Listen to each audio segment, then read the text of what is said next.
Buxhetin 2.4 miliard euro që e kemi marrë, hyrat kanë qenë 1.8 miliard.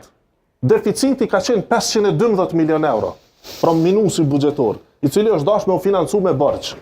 Ne kemi marrë këtë situatë, pra 512 milion euro deficit me 1.8 miliard euro të hyra, tash e kemi sjellë në situatën ku kemi diku 20 milion euro deficit, pra prej 512 milion euro dhe minusi në 20 milion, dhe e kemi të hyrat janë rritur, të hyrat tatimore dhe jo tatimore në 3.3 miliard euro si vjet.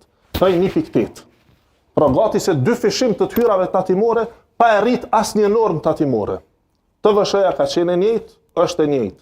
Tatimi në korporata ka qenë 10%, është 10%. Vetëm se atëherë është mbledh 90 milion euro tatim në korporata, që kanë nënkuptu 900 milion euro fitimi i korporatave, tash mblidhet 230 milion euro tatim në fitim të korporatave, që nënkupton fitimi është 2.3 miliard. Pra është 150%, apo 2 fishe gjysmë më shumë, fitimi i korporatave, qarkullimi i bizneseve, nga 11.6 miliard euro sa kemi marrë, tash si vjet shkon në 25 miliard euro. Pra po rritet edhe qarkullimi, edhe fitimi, se shpesh po i atribuohet inflacionit kjo çështje.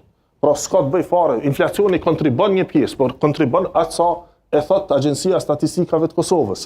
Për 4 vite, 2021-2024, inflacioni kumulativ ka qenë 22%. Pra hiç inflacionin prej kësaj edhe e sheh pastaj sa del rritja reale. Zoti ministër, nëse fare nuk investohet, vetëm shpërndahet pare, apo bohemi të varur faktikisht prej shtetit, nëse non-stop. Kush po thotë që nuk investohet? Tregomi 3 investimet kryesore që kanë ndodhur në Kosovë, që janë domethënë jo 1 milion, 2 milion apo 10 milion, po që janë domethënë enorme që na të dim. Do shta edhe nuk jemi mirë të informuar, si kemi pas një kohë gjatë që ta dim. 400 milion euro në ushtri. Janë mbi 200 milion euro në stadiume. Po veç ushtria nuk gjeneron po tash jo gjeneron, çush nuk gjeneron. Nuk gjeneron, nuk prodhon ushtria. Dëgjani, ju po i referoheni asaj. Po investojmë edhe në prodhim të mbrojtjes, pra fabrika e municionit, fabrika e municionit, po. Fabrika e dronëve. Si nuk gjenerojnë këto. Po gjenerojnë, dëgjani. Do ketë edhe një industri po çka po prodhojmë tjetër na? Po çka po prodhojmë, këto e bë sektori privat. Ato çfarë ne kemi bë si qeveri kanë qenë ndërmarrje publike. Merë Telekomin. Çka keni lecuar për bizneset private? Më kishin interesu kështu konkretisht. Vjedh aty, Telekomi ka operu me humbje. E kemi marrë me 20-30 milion euro minus humbje. E me 60 milion euro borxhe të akumuluara, sepse ata para nesh e kanë shtrydh Telekomin, i kanë marrë dividend me i pagu shpenzimet rrjedhse. Na shka kemi bëj, kemi dhonë kredi për me investu në teknologji të re, edhe sot Telekomin e ki profitabil. 3 vitet e fundit është fitimprores Telekomi, s'ka më nevoj për mbështetjet qeverisë. Po e kthen kredin, e së shpejti do të paguaj edhe dividend. Ngjajshëm me ke Ibër Lepencin.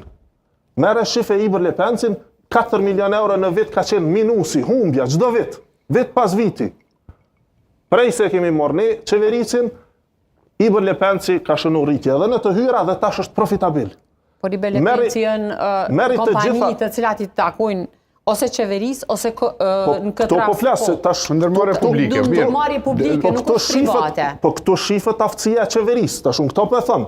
Aty ku qeveria ka dorë dhe mund të ndikojë drejt për drejt, shifit të gjitha i ki me trend pozitiv. Postën e ki me profit. Trepça po e rrit prodhimin dhe shumë shpejt do dalë edhe ajo me operim, me fitim operativ.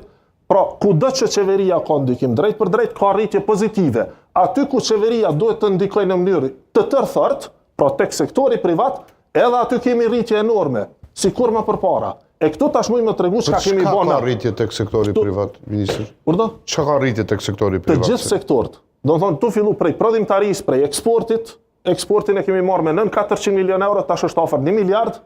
Investimet e huaja direkte kanë rritje është punësimi, e kemi marrë me 350.000 të punësum, tash janë 435.000 të punësum, mandatin e ardhshëm do ta prekim gjysmë milioni të punësum.